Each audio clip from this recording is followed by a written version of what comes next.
बिस्मिल्लाहिर्रहमानिर्रहीम। अस्सलाम वालेकुम मैं यूट्यूब फैमिली, कैसे हैं आप सब। उम्मीद है कि खैरियत से होंगे। मैं भी बिल्कुल ठीक ठाक हूँ।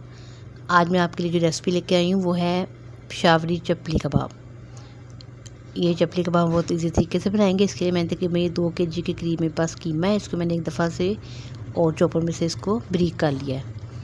तो जितना ये ब्रीक होगा ये उतने ही अच्छे कबाब बनेंगे। तो अब हम इसमें खुश्क मसाले, सबसे पहले हम इसमें 2 टीस्पून के करीब नमक ऐड करेंगे। उसके बाद ये सूखा धनिया और ज़ीरा है, ये मोटा मोटा कुटा हुआ है, ये भी 1-1 चम्मच है खाने वाला ये आपने। और ये सब्ज़ मिर्चियाँ 4 से 5, इनको भी आपने अच्छे तरीके से चॉप कर लेना है। मैंने चॉपर में चॉप की थी। ये 2 मीडियम साइज़ के प्याज थे, इनको आपने चॉप करके इनका पानी बिल्कुल आपने खुश्क कर लेना है, निचोड़ के आप जो है ना उसका पानी।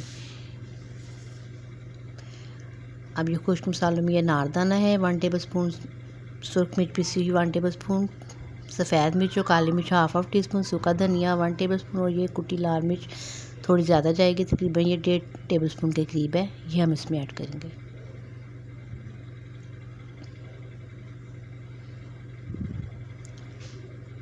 तो जो इसका मेन इंग्रेडिएंट है वो टमाटर हैं। ये टमाटर ये 2 मैंने लिए थे, बरीक बरीक कटिंग करके ये अब आपने इसमें ऐड करने हैं। इससे जो है ये ज़्यादा टेस्ट, एक नारदाने से इसका जो टेस्ट है वो थोड़ा इन्हेंस होगा। अब इसको आप अच्छे तरीके से मिक्स करें कि तमाम मसाले जो हैं वो यकजान हो जाएं। जी तो जनाब, जब तमाम मसाले मिक्स हो जाएंगे अच्छे तरीके से, तो अब हम इसमें जो चीज़ ऐड कर रहे हैं वो है मकई का आटा। कॉर्नफ्लोर नहीं लेना आपने, मकई का आटा लेना है, जिसकी मकई की रोटी भी बनती है। ये हमने तकरीबन इसमें 5 बड़े चम्मच भर भर के डाले हैं। तो इससे जो है ना इसका टेस्ट और भी ज़्यादा अच्छा हो जाएगा, सॉफ्ट, और ये बनेंगे बड़े जो कहते हैं ना मुलायम से कबाब, वो इससे टेस्ट इसका अच्छा आएगा। अब हमने इसमें जी एक अंडा डालेंगे तोड़ के, कच्चा अंडा मैंने डाला है। वैसे तो इसमें जो है एग फ्राई करके भी डालते हैं, लेकिन मैंने एग फ्राई इसलिए नहीं किया कि मैंने बच्चों को लंच में भी देने हैं, तो मैंने इसलिए कच्चा अंडा ऐड किया। ये देखें, जब मकई का आटा भी मिक्स हो जाएगा तो इस शेप में आ जाएंगे। अब अपने अपने हाथों को ऑयल से ग्रीस करना है और उसके बाद अपने ज़्यादा सा कीमा लेके बड़े बड़े कबाब बनाने हैं। यानी जितने बड़े बनेंगे पतले पतले से बनाने हैं, यानी कि मोटे मोटे से कबाब बना लें, क्योंकि ये फ्राई होके फीलिंग हो जाते हैं। अब इनको ये देखें अपने हाथ की हथेली पे फैलाते रहें, और उसके साथ ही मैंने ना ये टमाटरों के स्लाइस गोल गोल काट के रखे थे, वो इसके ऊपर लगेंगे इस तरीके से। तो ऐसे आप कबाब बना के इनको फ्रीज़ भी कर सकती हैं। ये देखिए हमारे कबाब बन के रेडी हो गए हैं, और इनकी लुक देखें कितनी खूबसूरत ये लग रहे हैं, और खाने में भी बहुत टेस्टी और यम्मी है। तो लाजमी ट्राई कीजिएगा। अब हम इनको फ्राई करेंगे। तवे पे मैं इनको फ्राई कर रही हूँ, ऑयल डाल है, उसके बाद 1 बाय 1 करके ये डालेंगे कबाब अपने, और तेल जो है थोड़ा गर्म होना चाहिए। ये देखें जाते ही जो है ये कुक होना शुरू हो गए हैं।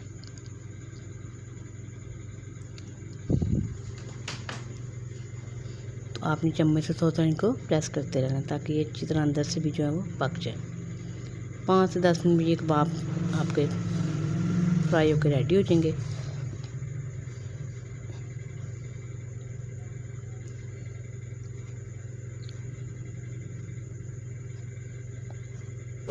आप मेरे चैनल को लाइक कीजिए, सब्सक्राइब कीजिए, और आप सबका बहुत बहुत शुक्रिया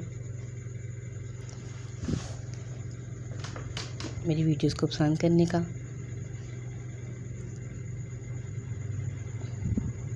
ये देखिए अब हमने इनको चेंज करना है। इस टाइम पे आके नीचे से गोल्डन ब्राउन हो गए हैं। अब हम इस तरफ से हम इनको फ्राई करेंगे।